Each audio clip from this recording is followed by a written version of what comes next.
को ये एक उम्मीद दिख रही है कि अगर रितु जायसवाल सांसद बनती है तो ये हो जाएगा, वो हो जाएगा। वो उम्मीद की लहर जो दिख रही है आपके आशीर्वाद के रूप में, मैं कई बार बहुत इमोशनल हो जाती हूँ, मेरी आंखों में आंसू आ जाता है कि आप लोगों की जितनी उम्मीदें हैं, भगवान मुझे वो ताकत दे और आपका वोट मुझे वो ताकत दे कि मैं सदन तक पहुंचूं, तो आपके दिए गए एक एक वोट का मैं मान और सम्मान रख सकूं, बगैर किसी भेदभाव के, बगैर किसी कुएं के घमंड के, मैं सभी को एक बराबर सम्मान दूं। क्योंकि कोई एक व्यक्ति कहीं पर किसी भी जात में खराब हो सकता है, लेकिन इसका मतलब ये नहीं होता कि वो पूरी जात खराब है।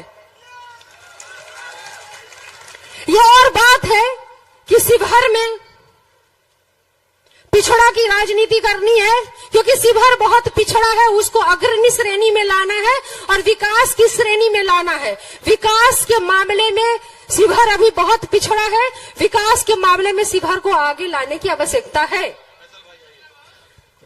यहां आने से पूर्व ही आप लोगों ने जिस तरीके से मेरे लिए डिमांड किया था, शिवहर मांगे रितु जायसवाल, शिवहर मांगे रितु जायसवाल, आज रितु जायसवाल यहाँ पे खड़ी है तो आप लोगों के आशीर्वाद और आप लोगों की डिमांड की वजह से खड़ी है। आप लोगों को ये लगा कि अगर घर में चूंकि टिकट जिनको मिला था, मुझे पता है आप सब दहशत में थे कि हे भगवान ये क्या हो गया, ये किसको टिकट मिल गया उधर से एनडीए से, ये घर में मुसीबत आ गई, तो मुसीबत आई तो याद किसको करें। तो जब घर में रात में कोई इमरजेंसी होती है, डॉक्टर की जरूरत होती है, बीमारी होती है, तो किसको याद करते हैं? पड़ोसी को। पड़ोसियों को नहीं याद करते, बाहर वाले को थोड़ी याद करते, बाहर वाला तो आते आते आएगा और हम तो आधे घर के और आधे पड़ोसी हैं। तो आज हम यहाँ पे हैं, अगला तरह तरह से डरा आ रहा है, कोई मुद्दा तो है नहीं।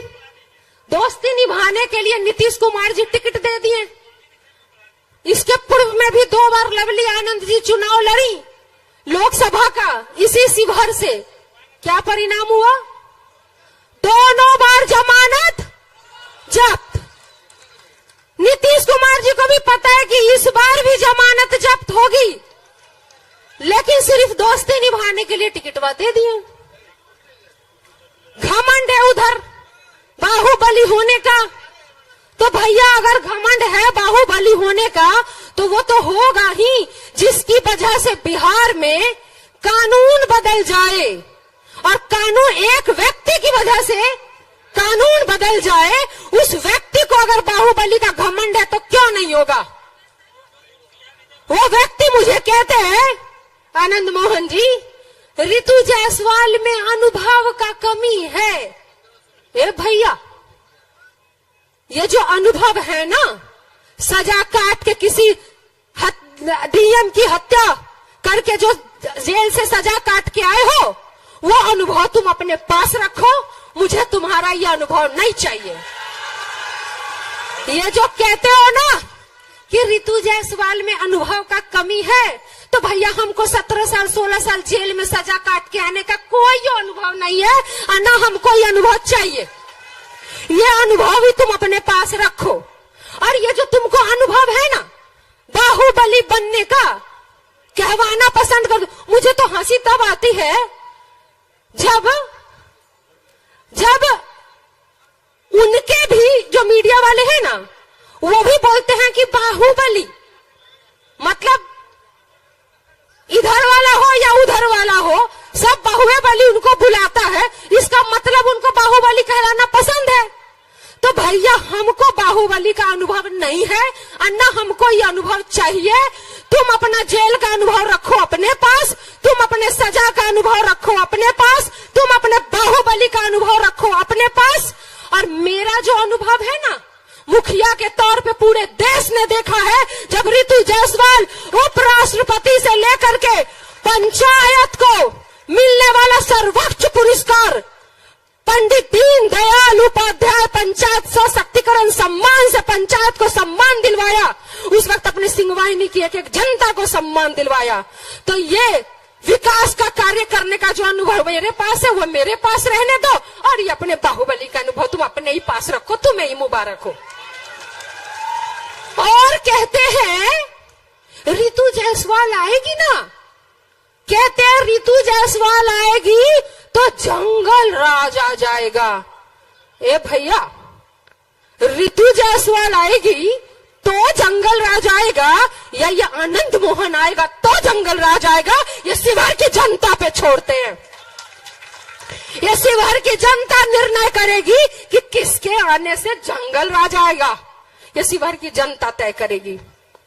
हेलीकॉप्टर आएंगे, उतरेंगे, एक हमारे नेता उनके 100 हेलीकॉप्टर पे भारी पड़ेंगे, क्योंकि वो जमीन की बात करते हैं। तेजस्वी जी ने अपने कार्य में जो 17 महीने का कार्यकाल था, वो 17 साल कहां हवा में उड़ गया, पत्ता भी नहीं चला। और आज अगर बात हो रही है तो उनके सिर्फ 17 महीने के रोजगार की बात हो रही है। अगर हमारी सरकार बनती है तो आज जो तमाम यहाँ पे जनता है, या पूरे बिहार की अगर मैं बात करूं, तो वो चीजें मिलेंगी जो उन्होंने कहा ना कि वो 17 महीने तो झांकी था, तेजस्वी जी का मुख्यमंत्री बनना बाकी था। लेकिन पलटू राम जी बोले मन नहीं, अच्छा खासा लोगों को काम मिल रहा था, नौकरी मिल रही थी, इतनी बहालियां हुई, लेकिन बोलते हैं चाचा मन नहीं लग रहा था। जब मन नहीं लग रहा था तो पलट के चले गए वहां। तो जैसा उनके नेता पलटू राम, वैसा उनके कैंडिडेट तो बड़का पलटू राम बात करेंगे बड़का बड़का, लेकिन उनका जो दुलरुआ है ना, वो दुलरुआ को एक रिजाइन भी नहीं दिया पार लगा कि कम से कम आरजेडी को गरिया रहे हैं तो कम से कम विधायकी पद तो छोड़ के गाली दे, पदवा भी रखे हो। कहते हैं बेरोजगारी की बात कर रहे थे, अरे भैया तुम्हारा परिवार ना जब जेल में थे तो आपके परिवार को भी रोजगार तेजस्वी जी ने ही दिया, 2 टिकट देके। हाँ, एक हार गए, वो हारना ही था। यहाँ पे चूंकि समर्थन बहुत ज्यादा था तो आज उन वोट पे लेकर के यहाँ बने हैं, लेकिन काम कुछ भी नहीं। तो ये हो गया बेटवा का काम। पिताजी क्या करके बाहर आए हैं वो मालूम है। एक है माँ जो कैंडिडेट बन के खड़ी है, तो वो अभी 2 बार जमानत जब्त करा चुकी है। वो पूरे परिवार का आपको पता है। निर्णय आप लोगों को लेना है, क्योंकि भुगत आप रहे हैं, आप भुगत रहे हैं। आज स्थिति क्या है, यहाँ तमाम ठेला चलाने वाले, रिक्शा चलाने वाले, सब्जी बेचने वाले, राशन की दुकान चलाने वाले, ये सब लोग यहाँ पे व्यवसायी वर्ग सब मौजूद होंगे। लेकिन स्थिति क्या बन गई, आज आपका ये वर्गेनिया बाजार है, रीगा है ना, रीगा बाजार है। रीगा बाजार में हजारों किराने की दुकान वाले चावल दाल चीनी बेचते हैं।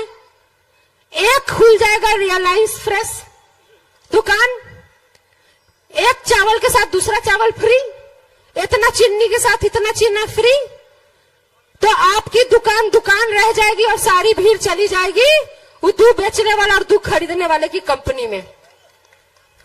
फल वाले बेचारे फल बेचते हैं, सब्जियां बेचते हैं, एक खुल जाएगा वहां पे फिर से कोई रिलायंस फ्रेश, जितने में गरीब आदमी अपने सिर पे या ठेला पे केला सेब अनार अंगूर बेचता है, फल सब्जी बेचता है, एक खुल जाएगा रिलायंस फ्रेश।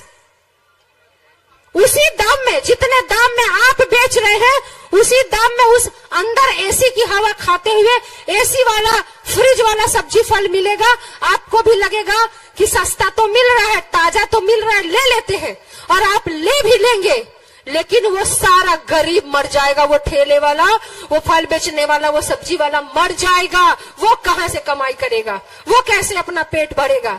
आज जितने यहाँ रीगा बाजार में दुकानें हैं, जितनी दुकानें हैं, कपड़ों की दुकानें हैं, कपड़े बेचते हैं, ये एक खुल जाए रिलायंस ट्रेंड्स, ब्लॉक लेवल पर तक खुल रहे हैं। जितने कपड़े की दुकानदार वाले हैं, सबकी दुकान बंद हो जाएगी और आपका पैसा चला जाएगा वहां पे ड्रेस खरीदने वाले के पास। Reliance jewellers, Reliance trends, jeweller वाले सारे व्यापारी खत्म, कपड़ा खुल गया, अब कपड़ा वाले खत्म, तो भैया आज जो देश चला रहा है व्यवसायी वर्ग, जो कि दुकान खोल करके कम से कम 4 लोगों को रोजगार भी देता है, जब वही खत्म हो जाएगा तो जो देश चलाने का नारा दे रहे हैं वो तो देश ना चला पाए। एक तरफ कहते हैं हमने 5वें नंबर पे ला करके रख दिया, और दूसरी तरफ कहते हैं 80 करोड़ की आबादी हमारे दिए गए 5 किलो राशन पे निर्भर है। तो भैया प्रधानमंत्री जी, पहले अपना आप देख तो लो कि आप बोलना क्या चाह रहे हो। आप देश को अर्थव्यवस्था में 5वें नंबर पे ला दिए, या 80 करोड़ आबादी को सिर्फ 5 किलो राशन पे ला दिए? ये खुद पहले आप तय कर लो, फिर मंच पे आके भाषण देना। ये तो कंफ्यूजन प्रधानमंत्री जी को है देश का, उनके बारे में क्या ही बात करना। तमाम बातें सब कुछ सब जुमला साबित हुआ, एक एक चीज सारी बातें सब लोग कह चुके हैं। हमको इस बारे में बात ही नहीं करनी है। हमको सिर्फ ये कहना है कि आज शिवहर है, शिवहर शिव की जगह है, यहाँ अपराध के लिए और अपराधी के लिए कोई जगह नहीं है। शिवहर कभी भी अपराधी को बर्दाश्त नहीं करेगी। यहाँ पे अभी चल रहा चुनाव भी है, तो उधर के भी नेता आएंगे, बड़े बड़े नेता आएंगे, उतरेंगे, लंबे चौड़े भाषण देंगे। एक जवाब नहीं होगा उनके पास कि रीगा चीनी मिल बंद क्यों हुआ। एक जवाब नहीं, उस पर तो बातें नहीं करेंगे, करना ही नहीं है। या फिर पिछले बार की तरह झूठा जुमला, फिर इस बार झूठा जुमला, फिर वो जब एक फैक्ट्री आप नहीं खुलवा सकते तो पूरा नई फैक्ट्री खुलने का जो थी वो बंद हो गई, तो नया का तो सवाल ही नहीं उठता है। तो सोचना आपको है कि 17 साल की सरकार से और ये डबल इंजन की सरकार से ये पूछते क्यों नहीं है कि तुम्हें वोट यहाँ चाहिए, और हमारे घर में जब 2 वक्त की चूल्हे जलाने की बात हो तो हमारा बेटा दिल्ली और पंजाब जाएगा कमाने के लिए। ये बात आप पूछिए कि जब तुम्हें वोट यहाँ चाहिए तो हमें रोजगार भी यहाँ चाहिए।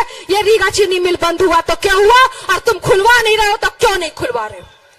कि एम्स जैसा अस्पताल यहाँ क्यों नहीं हो सकता, कि IIM जैसे इंस्टीट्यूशंस यहाँ पे क्यों नहीं हो सकते?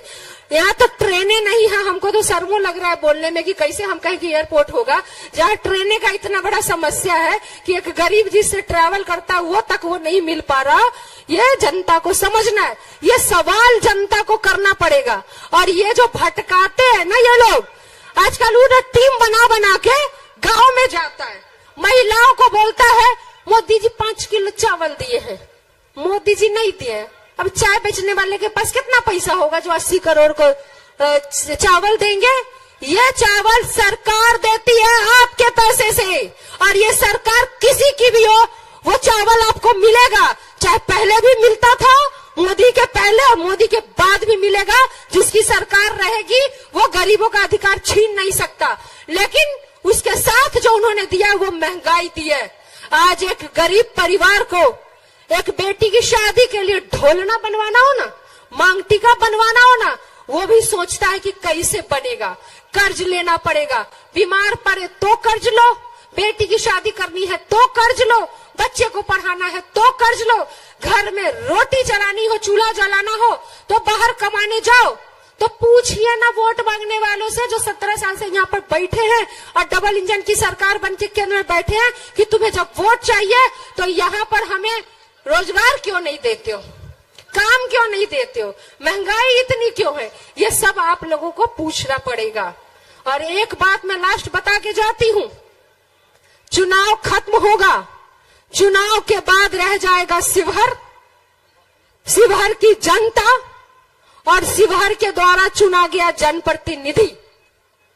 ये तय आपको करना है कि जब आंख बंद करें आप तो किसका जनप्रतिनिधि के तौर पे किसको देखने से आपको सुकून मिलेगा, किसको जनप्रतिनिधि के तौर पे देखने से आपको लगेगा कि ये आएगी तो विकास करेगी, कौन विनाश की परिभाषा लेकर के आया है और कौन विकास की परिभाषा लेकर के आया है, यह आपको सोचना है, आपको तय करना है।